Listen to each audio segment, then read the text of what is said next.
भाई साहब ये ध्रुव राठी अलग लेवल का आदमी है। रिसर्च के नाम पे इसने आज तक किया क्या मुझे ये समझ में नहीं आ रहा है। अभी इसने धुरंधर को एक्सपोज करते हुए एक वीडियो बनाई और जैसे ही इसने वीडियो लाइव की हम सब ने कहा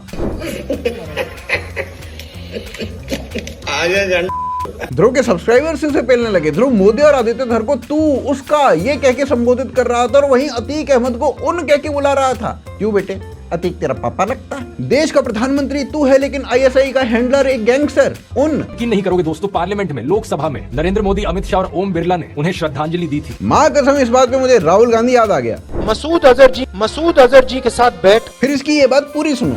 अगर ये एक इंटेलिजेंस ऑपरेशन था तो पार्लियामेंट में ट्रिब्यूट क्यों दिया गया? वाह बेटे वाह। अननोन गनमैन ना पाकिस्तान में लोगों को मार रहा है, आज भी एक मारा है। अननोन गनमैन पे अमित शाह ने कहा था कि भाई जो भी कर रहा है अच्छा कर रहा है, प्रॉब्लम क्या है?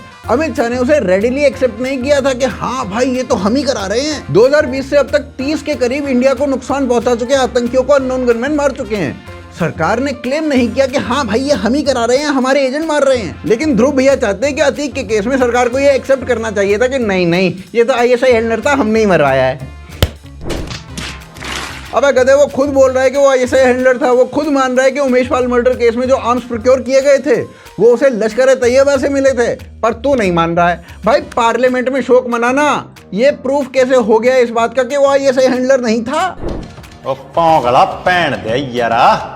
फिर इसके बाद ये बिल्कुल ही पागल हो गया। बीजेपी की इस एड में मुसलमानों को बारबैरिक दिखाया जाता है। हाँ जी बिल्कुल, मुसलमानों को बारबैरिक थोड़ी दिखाया जा सकता है। वो कहाँ कुछ करते हैं। बांग्लादेश में दीपू चंद्र दास को जलाया थोड़ी गया था, वो तो उसे प्यार से समझाया गया था। पाकिस्तान में तो आज तक किसी को ब्लास्फेमी के लिए मारा ही नहीं गया है। और फिर अंत में सबसे मजेदार बात, भाई को पाकिस्तान से इंडिया आने वाली फेक करेंसी बहुत ही छोटी बात लग रही थी। इतनी छोटी सी चीज के लिए कोई इतना बड़ा एक्शन लेता है क्या? और भाई चिदम्बरम को ये प्रॉब्लम इतनी बड़ी लग रही थी कि उसके पास इसका कोई सॉल्यूशन नहीं था। वो ये कह रहा था कि भाई पाकिस्तान में नोट छप रहे हैं, मैं क्या करूं? How do I go to the source of this currency note when it is manufactured across the border with state support? फिर उसके बाद ध्रुव जी ने कहा 99.3% नोट्स बैंकिंग सिस्टम में वापस आ गए थे 1 साल के अंदर। अबे तो असली नोट तो वापस ही आएंगे ना घोचू के बच्चे। जो नकली नोट थे वो सर्कुलेशन से खत्म हो गए, असली नोट आ गए। भाई ये तो कॉमन सेंस की बात है ना। अबे जब असली नोट वापस आ गए तो इससे ये कैसे पता चला कि नकली नोट अभी भी सर्कुलेशन में हैं? जब नोट नकली हैं तो लोग उन्हें बैंक में लेकर गए ही नहीं, जाते तो फंसते।